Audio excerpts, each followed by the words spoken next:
امام علی علیہ السلام کی خدمت میں ایک شخص آ کے عرض کرنے لگا، یا علی، میرے گھر میں میرا بھائی اکثر میری کنگھی استعمال کرتا ہے۔ بس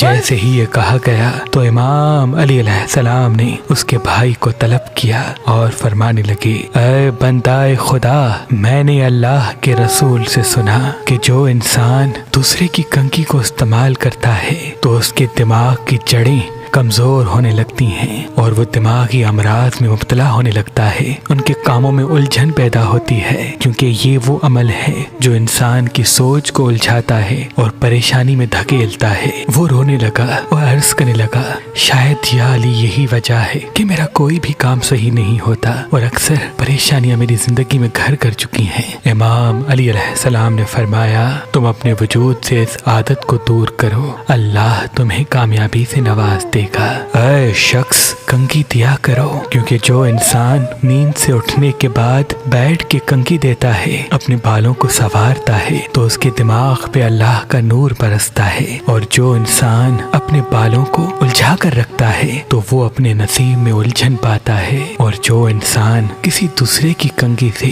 اپنے بالوں کو سنوارتا ہے وہ ہمیشہ پریشان اور روحانی اور جسمانی امراض میں مبتلا رہتا ہے۔ To watch more videos, please subscribe to our YouTube channel and click the bell icon.